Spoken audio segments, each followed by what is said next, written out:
अर्थरूप साधन पाद देखते हैं शॉर्टकट में। पहले साधन यानी हमारा जीवन में जो भी साधन हथियार है उसको साधन बोलते हैं। Instrument of our life for development of our spiritual life and physical life also. ये क्रिया योग बताया, तपस, स्वाध्याय, ईश्वर प्रणिधान, ज्ञान, कर्म और भक्ति। तप यानी मेहनत, स्वाध्याय यानी खुद का अभ्यास, ईश्वर प्रणिधान यानी ईश्वर भक्ति। ये क्रिया योग है, ये एक्शन प्लान है। दूसरा सूत्र है, ये क्यों करना है? समाधि भावना खड़ी करने के लिए, भगवान के साथ, आत्मशक्ति के साथ जुड़ जाने के लिए, और क्लेश तनुकरणार्थम, क्लेशों को क्षीण करने के लिए, उसको नष्ट करने के लिए। फिर ये क्लेश क्या है ये बताया। 5 प्रकार के क्लेश है, अविद्या, अस्मिता, राग, द्वेष और अभिनिवेश। ये 5 क्लेश है। अभी 5 क्लेशों में अविद्या यानी अज्ञान, ये सभी क्लेशों का फाउंडेशन है। अविद्या क्षेत्रम उत्तरेशाम प्रसुप्त तनु विच्छिन्नोदाहरणम, 4 प्रकार से वो दिखता है। ये सभी क्लेश 4 प्रकार से रहते हैं।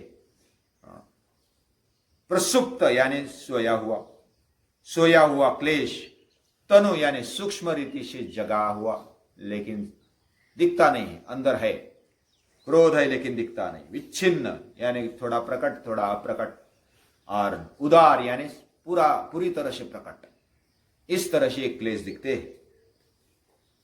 अभी अविद्या क्या है ये बताया। अविद्या है नित्य को अनित्य मानना, शुचि को अशुचि मानना, सुख को दुख मानना, और आत्मा को अनात्मा मानना, और अनात्मा को आत्मा मानना। ऐसा उल्टा मानना ये अज्ञान है, और यही अविद्या है। फिर अस्मिता क्या है? दृक् दर्शन शक्ति और एकात्मतेव अस्मिता, हमारी दृक् शक्ति और दर्शन शक्ति। जो दृष्टा शक्ति है और दृश्य शक्ति है। दृष्टा शक्ति यानी आत्मशक्ति, और दृश्य शक्ति यानी जो बाह्य जगत, ये पूरा भौतिक जगत, इन दोनों का दूसरी तरह से अगर देखा जाए हमारे अंदर के, तो एक है चित्त, ये दृश्य शक्ति है, और दृष्टा यानी आत्मशक्ति। इन दोनों का एकात्मता यानी एक तरह से लगना, एक रूप लगना, ये अस्मिता है। सुखानुशयी रागा, सुख के पीछे लगने वाली हमारी जो वृत्ति होती है वो राग है, आसक्ति है। दुखानुशयी द्वेषा, दुख के पीछे मुझे नहीं चाहिए ये दुख। कोई चीज अगर हम करें और उससे दुख हो जाए तो नहीं चाहिए, ऐसा लगता है, और वो क्लेश द्वेष होता है। दुखानुशयी द्वेषा। उसके बाद स्वरस्वाही विदुषोपि तथा रूढ़ोभिनिवेशा, अभिनिवेश यानी मृत्यु का डर। मेरा अस्तित्व न रहेगा नहीं, ऐसा बार बार लगना, उसका डर लगना, ये अभिनिवेश है। और वो स्वरस्वाही, वो सहज प्रेरणा रूप चलता है। विदुषोपि, विद्वान भी उसके चपेट में आ जाते हैं।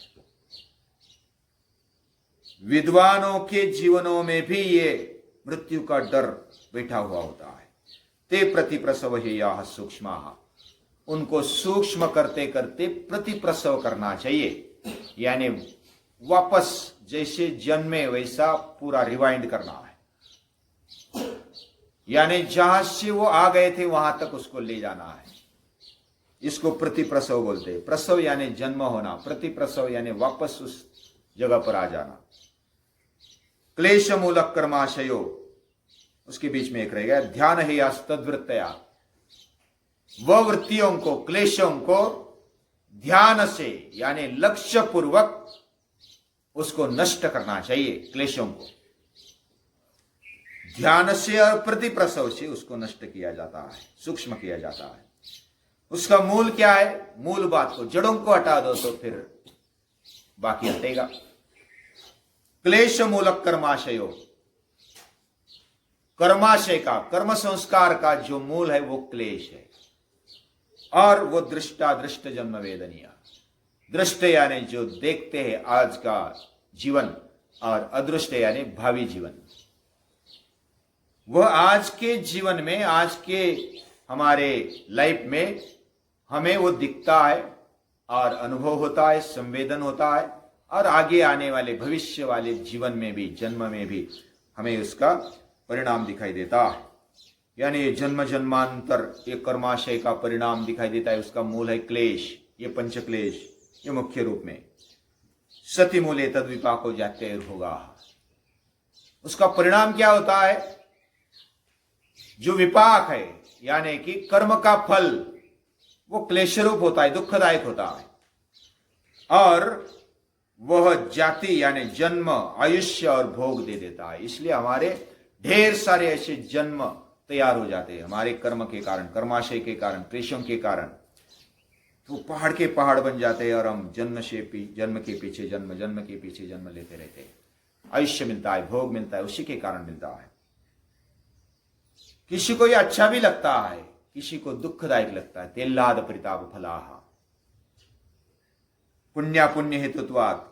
कभी उसको पुण्य, कोई पुण्य मानते, कोई अपुण्य मानते हैं, कोई आह्लाददायक मानते हैं, कोई परितापकारक मानते हैं, यानी कि क्लेशदायक मानते हैं। ऐसे वो फल होते हैं। लेकिन जो विवेकी है उसको वो परिणाम देने वाला, ताप देने वाला और संस्कार देने वाला वह जो है क्लेश, वो दुखदायक है, और वो गुणवृत्तियों का विरोध जिसमें दिखाई देता है। और इसलिए सभी जीवन ही दुख है, ऐसा विवेकी मानते हैं। और ये दुख हटना चाहिए। जो आने वाला दुख है, अभी जो भोग रहे वो तो हटेगा नहीं, उसको भोग के ही उसको खत्म कर देना है। उसको प्रारब्ध कर्म बोलते हैं। वो हटेगा नहीं, वो भोग कर ही नष्ट करना है। लेकिन आने वाला दुख हम हटा सकते हैं, उसको नष्ट कर सकते हैं। हेयम दुख मनागतम। तो उसका मूल जो है, हेय का मूल कारण अगर है, जो भी नष्ट करने योग्य दुख है, उसका मूल कारण है दृश्ययोः संयोग। जो दृष्टा है और दृश्य, इनका जो संयोग है, चित्त और आत्मशक्ति का जो संयोग है, अंतःकरण और आत्मशक्ति का संयोग, एक रूप होना, यह संयोग ही दुख का मूल कारण है। और इसको अभी ये दृष्टा और दृश्य क्या है, ये बताया महर्षि पतंजलि बहुत ही सीक्वेंस से कहते हैं। यानी जो भी नया शब्द आए उसके बारे में फिर व्याख्या बताते हैं, अर्थ बताते हैं और उसका परिणाम भी बताते हैं। तो पहले दृश्य क्या है बताते हैं। दृश्य यानी ये भौतिक जगत, हमारा शरीर, हमारे अंतर इंद्रिय, ये सब दृश्य जगत है। वो प्रकाश क्रिया स्थितिशीलम है। उसका शील स्वभाव कैसा है? वह सत्वगुण के कारण प्रकाश रूप है, वह रजोगुण के कारण क्रिया रूप है, क्रियाशील है, और तमोगुण के कारण स्थितिशील है। ऐसा तीनों गुण इस सृष्टि में दिखाई देते हैं, तीनों गुणों से युक्त है। और आगे बताया कि ये भूतेंद्रियात्मकम, भूत यानी प्राणी मात्र, इनके इंद्रियों में यो आत्मरूप ठहरता है, वो वह रूप लेकर चलता है। ये दृश्य इंद्रियों के, प्राणियों की इंद्रियों में रहता है। और भोगापवर्गार्थम दृश्यम, इसका कारण भी बता। ये जो दृश्य ये भोग देने के लिए है, और अपवर्ग यानी मुक्ति देने के लिए भी है। और ये इसलिए बढ़िया है कि शरीर, हमारा जीवन, ये भोग जैसा देता है वैसा मुक्ति भी देता है, इसलिए आवश्यक भी है। यानी मुक्ति पाने के लिए ये जीवन आवश्यक है, ये शरीर आवश्यक है, इंद्रिय, मन, बुद्धि, चित्त, अहंकार ये आवश्यक है। अभी उसका स्वरूप बताया, विशेषा विशेष लिंग मात्र लिंगानी गुण पर्वाणी। इसमें 24 तत्व बताए। जो दृश्य है ये 24 तत्वों से भरा हुआ है। पंच ज्ञानेन्द्रिय, पंच कर्मेंद्रिय, पंच महाभूत, पंच तन्मात्रा, मन, बुद्धि और अहंकार, ये 23, और प्रकृति 24। यानी पंच महाभूत, पंच तन्मात्रा ये 10, पंच कर्मेंद्रिय और पंच ज्ञानेन्द्रिय ये 10 और 10 20, और फिर मन, बुद्धि और अहंकार ये 23, और फिर प्रकृति ये 24। ये पूरा दृश्य है, भौतिक जगत है। उसमें कोई सूक्ष्म है, कोई स्थूल है। विशेषा विशेष लिंग मात्र लिंगाणी गुण पर्वाणी, और वो तीनों गुणों से युक्त है, सत्व रज तम, ये प्रकृति, पूरे 24 गुण। अभी दृष्टा के बारे में महर्षि पतंजलि बताते हैं, दृष्टा कैसा है? दृश्य मात्र, वह साक्षी है। और शुद्धो भी प्रत्ययानुपश्य, वो शुद्ध होने के बावजूद भी हमें अनुभव में आता है, हमें उसकी संवेदना होती है। प्रत्ययानुपश्य, उसका साक्षात्कार हो सकता है। तदर्थ एवं दृश्य आत्मा, और ये दृश्य उसके लिए ही, साक्षात्कार करवाने के लिए ही ये भौतिक जगत है, ये पूरा जीवन मिला है। जो वो जान गया, उसका प्रकृति के दृश्य के बारे में वो नष्ट हो गया। यानी कि जो दृष्टा है, जो इसको जान गया, इन दोनों का भेद जान गया, उसके लिए ये सृष्टि नष्ट हो गई, प्रकृति नष्ट हो गई, ये दृश्य नष्ट हो गया। और जिसने ये जाना नहीं, उसके लिए नष्ट नहीं हुआ। जिसने जाना वो कृतार्थ हो गया। कृतार्थम प्रति नष्टम अप्य नष्टम तदन्य साधारणत्वात्। अभी जो संयोग है वो क्या है? स्वामी, स्वशक्ति और स्वामी शक्ति, यानी जो दृश्य शक्ति और दृष्टा शक्ति, ये जो है वो स्वरूपोपलब्धि, अपने अपने स्वरूप की उपलब्धि उनको हो जाती है। और उनका जो एक रूप होना, ये संयोग है। और उनकी शक्ति को जानना, ये कृतार्थता है। वो एक रूप होना, ये संयोग माना जाता है। और एक रूप लगना, यही अविद्या है। तस्य हेतुर अविद्या, और उसका मूल कारण है अविद्या। इसलिए अविद्या के कारण वो एक रूप मालूम पड़ते हैं। तद्भावात संयोगाभाव हानम तदृश्य कैवल्यम। अविद्या का अभाव हो जाए, अज्ञान का अभाव हो जाए तो संयोग का अभाव होगा, और संयोग का अभाव होगा तो कैवल्य स्थिति आ जाएगी। और उसका उपाय है विवेक ख्याति रविप्लवा, बिना विघ्न के, बिना कोई उपद्रव के विवेक ख्याति, विवेक ज्ञान होना चाहिए। और यह हानोपाय है। यानी ये जो अविद्या का अभाव होना चाहिए, इसका उपाय क्या है? बिना उपद्रव, बिना समस्या विवेक ख्याति होनी चाहिए। यानी निरंतर विवेक ख्याति होनी चाहिए। उसकी 7 प्रकार की प्रज्ञा है, प्रांत भूमि है। उस प्रज्ञा की प्रांत भूमि 7 प्रकार की है। वो 7 प्रकार भी हमने देखे थे। कौन से कौन से? प्रेप्सा, जिहासा, जिज्ञासा, चिकीर्षा, शोक, भय और अतृप्ति। ये पूरी निकल जाती है। जो पाना है पा लिया, जो त्यागना है त्याग लिया, जो जानना है जान लिया, जो करना है कर लिया। शोक फिर निकल जाता है, भय निकल जाता है, और अतृप्ति भी निकल जाती है। तृप्त ऐसा हमारा जीवन बन जाता है। और फिर वो उपाय क्या है? उस विवेक ख्याति को जागृत करने के लिए क्या उपाय बताए? योगांगानुष्ठान शुद्धि क्षे ज्ञान दीप्तिर्रा विवेक ख्याते। योग के अष्टांग, उससे क्या होगा? उसके अनुष्ठान से अशुद्धि का क्षय होगा। फिर आगे क्या होगा? ज्ञान दीप्ति, ज्ञान का प्रकाश आएगा। और अविवेक ख्याति, विवेक ख्याति, विवेक ज्ञान आने तक वो आगे बढ़ेगा। और वो अष्टांग क्या है? वो सभी को मालूम है। यम, नियम, आसन, प्राणायाम, प्रत्याहार, धारणा, ध्यान और समाधि। फिर एक एक करके बताते महर्षि पतंजलि। हिंसा, सत्यमस्तेय, ब्रह्मचर्य, अपरिग्रह, यमा। यम 5 प्रकार के, ये 5। फिर उसको जीवन में निरंतरता के साथ लेना, ये महाव्रत है। कैसे? जाति देश काल समयावच्छिन्ना। कौन सा भी जन्म हो, कौन सा भी देश हो, कौन सा भी काल हो, कौन सा भी समय हो, उससे अवच्छिन्न, अनवच्छिन्न, उसमें न टूटने वाला ये जो व्रत है उसको महाव्रत बोलते हैं, सार्वभौमिक महाव्रत। और ऐसा महाव्रत होना चाहिए। व्रत लेना ये टेम्पररी होता है, महाव्रत पूरे जीवन भर, जन्म जन्मांतर का होता है। ऐसा महाव्रत यमों के बारे में होना चाहिए। और नियम बताए, शौच, संतोष, तपस्वाध्याय, ईश्वर प्रणिधान। ये नियम है। नियम ये 5 प्रकार, ये जबरदस्ती हमारे जीवन में होने ही चाहिए। उसको जबरन करना चाहिए, ऐसा हमने देखा।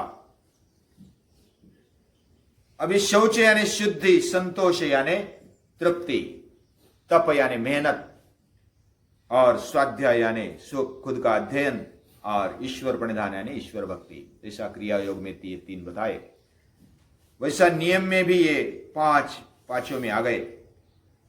उसके प्रति विरुद्ध भावना नहीं होनी चाहिए, और विरुद्ध भावना को निकालना ये प्रतिपक्ष भावना है। वितर्क क्या है? हिंसा आदि यानी यम के नियम के विरुद्ध जो भी भावना है वो वितर्क है, और वो वितर्कों को न आने देना ये प्रतिपक्ष भावना है।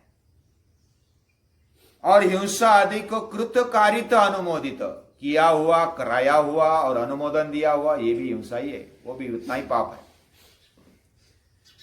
लोभ क्रोध मोह पूर्वका, उसका मूल हेतु होता है लोभ क्रोध मोह, उसका कारण बन जाता है। हिंसा आदि जो भी हम गलत काम करते हैं उसके पीछे प्रेरणा होती है लोभ क्रोध मोह की, और उसकी मात्रा भी मृदु मध्य आदि मात्रा, कोई तीव्रता से, कोई अल्प मात्रा में, कोई मृदु मात्रा में, वह तीव्रता से प्रतिकार करता है। और दुखाज्ञानानंत फला, दुख और अज्ञान के फल को देने वाला ये होता है। यानी वितर्क ये हमें दुख देता है, अज्ञान का फल देता है और हमारा जीवन बिगाड़ता है। और इसको जानकर प्रतिपक्ष भावना रखनी चाहिए, यानी कि ये बातें हमारे जीवन में नहीं होनी चाहिए, ऐसा खास ध्यान रखना है। अहिंसा की प्रतिष्ठा अगर हो गई तो बाकी प्राणी मात्र वैर त्याग कर देते हैं। सत्य की प्रतिष्ठा हो गई तो जो बोले वैसा हो जाता है। वचन में, वाणी में इतनी ताकत आ जाती है। अस्तेय की प्रतिष्ठा से सर्वरत्नों का लाभ हो जाता है। यह हमने सविस्तर देखा है, शॉर्टकट में हम अर्थ देख रहे हैं। ब्रह्मचर्य प्रतिष्ठा से वीर्य लाभ होता है, तेजस्विता, तेजस्विता के साथ साथ वीरता, शूरता आ जाती है। अपरिग्रह स्थैर्य जन्म कथांता संबोधा, अपरिग्रह की स्थिरता के बाद जन्म जन्मांतर का ज्ञान हो जाता है, आने वाले जन्म का संबोध हो जाता है। और शौचात संग जुगुप्सा, शुद्धि के कारण खुद के प्रति जुगुप्सा यानी घृणा निर्माण होती है, शरीर के प्रति, और दूसरों के शरीर के प्रति भी परैर संस्कार का संसर्ग नहीं होना चाहिए, ऐसा लगता है शुरुआत में। उसके बाद अंदर की शुद्धि बताई, सत्व शुद्धि सौमनस्य। सत्व शुद्धि का परिणाम क्या होता है? सौमनस्य, यानी कि प्रशांत ऐसा मन हो जाता है, प्रसन्न मन, और एकाग्र बन जाता है, इंद्रिय का जय मिलता है, और आत्म दर्शन की योग्यता उसमें आ जाती है, अंतःकरण में आत्मदर्शन की योग्यता, और यही बहुत ही महत्वपूर्ण माना जाता है। संतोषादन उत्तम सुख लाभा, संतोष से उत्तम सुख का लाभ हो जाता है। कायेंद्रिय शुद्धि शुद्धि क्षया तपसा, तप के कारण काया और इंद्रियों की शुद्धि हो जाती है। स्वाध्यायादिष्ट देवता संप्रयोग, खुद के अध्ययन से जो भी इष्ट देव है उनका साक्षात्कार हो जाता है। वो हमारे लिए जो भी चाहिए वो लेकर खड़े हो जाते हैं। वो शुद्ध आत्मा हमारे लिए काम करने लगती है, हमारा जीवन बदलने लगता है। और समाधि सिद्धि ईश्वर प्रणिधान, ईश्वर भक्ति से समाधि की सिद्धि हो जाती है। हम एक रूप बन जाते हैं, आत्मशक्ति के साथ, परमात्मा शक्ति के साथ हम एक रूप बन जाते हैं, वो समाधि। स्थिर सुखम आसनम, अभी आसन बताते, स्थिरता से सुखपूर्वक जो भी होता है वो आसन है। प्रयत्न शैथिल्यात, प्रयत्न के कारण, लगातार प्रयत्न के कारण उसमें सहजता आ जाती है, शैथिल्य आ जाता है। इसलिए प्रयत्न का शैथिल्य एक सतत होना चाहिए। हर रोज जब हम आसन करते हैं तो आसन सहजता से होने लगते हैं। और अनंत समापत्तिभ्याम, जो अनंत है, आकाश जैसा अनंत जो भी तत्व है उसके साथ एक रूप होने पर हमारे आसन स्थिरता के साथ हो जाते हैं, हमें पता ही नहीं चलता कब तक बैठे। जब हम एकाग्र हो जाते हैं किसी चीज में, अनंत में एक रूप हो जाते हैं, तब हम कितनी देर बैठे वो भी पता नहीं चलता। इतना एकाग्र होना चाहिए, इतना हम तन्मय होना चाहिए। तो ये जो है, ये जब आसन की स्थिरता आ जाएगी, सुखपूर्वकता, सहजता आ जाएगी, उसका परिणाम क्या है? तो द्वंद्वान अभिघाता, द्वंद्व को सहन करने की ताकत बढ़ती है। कौन सा भी आघात आ जाए उसको सहन करने की ताकत बढ़ जाती है। अभी प्राणायाम बताते, अभी आसन की सिद्धि, आसन की निरंतरता चलने के साथ साथ प्राणायाम अच्छा होने लगता है। तस्मिन् सति श्वास प्रश्वास और गति विच्छेद प्राणायाम, 3 प्रकार के प्राणायाम बताए। श्वास, प्रश्वास, गति विच्छेद, यानी पूरक, रेचक और कुंभक, ये 3 प्रकार। उसमें भी सतुबाह्य अभ्यंतर स्तंभ वृत्ति, बाह्य वृत्ति, अभ्यंतर वृत्ति और स्तंभ वृत्ति, यानी पूरक, रेचक और कुंभक, इनमें ठहराना। उसको फिर देश काल संख्या भी, स्थान, समय और संख्या के अनुरूप उसको अलग अलग तरीके से देखना, यानी उसके प्रकार करना। और दीर्घ सूक्ष्म, लंबा और छोटा, ये प्राणायाम। और फिर बाह्य अभ्यंतर विषयाक्षेपी चतुर्था, जब लगातार कई साल तक ऐसे प्राणायाम किए जाए, आसन किए जाए, तो उससे क्या होगा, सहजता आ जाएगी हमारी सांसों में। कहां भी हम रुक सकते, उसको सहज प्राणायाम बोलते हैं, सहज कुंभक उसको बोल देते हैं। उसका परिणाम क्या होगा, ततक्षीयते प्रकाश आवरणम, प्रकाश के ऊपर का जो आवरण है वो निकल जाएगा, क्षीण हो जाएगा। और धारणा शुचि योग्यता मनसा, मन में एकाग्रता की योग्यता निर्माण होगी। और अभी आगे जो प्रत्याहार बताए वो हमने देखा शुरुआत में, स्विषया संप्रयोगे, खुद के जो इंद्रियों के विषय है उन विषयों के प्रति लगाव न रहते हुए अंदर की ओर विषयों की ओर मुड़ते हैं इंद्रिय, और उसको प्रत्याहार बोलते हैं। चित्त स्वरूपानुकार इंद्रियाणाम प्रत्याहार, प्रत्याहार यानी इंद्रियों को टर्न देना, अपनी आत्मशक्ति की तरफ उनको मोड़ना, यह प्रत्याहार है। उससे क्या होगा, पूरा कंट्रोल आ जाएगा इंद्रियों पर, और यहीं से विकास स्टार्ट होगा। यह सामान्य जो भी साधक है उनके लिए साधन पाद बताया है। आगे फिर विभूति पाद में अंतरंग भी देखा जाएगा, और आगे आगे उसका फल क्या है, उसका ऐश्वर्य क्या है योग का, ये देखेंगे। तब तक रुकते हैं।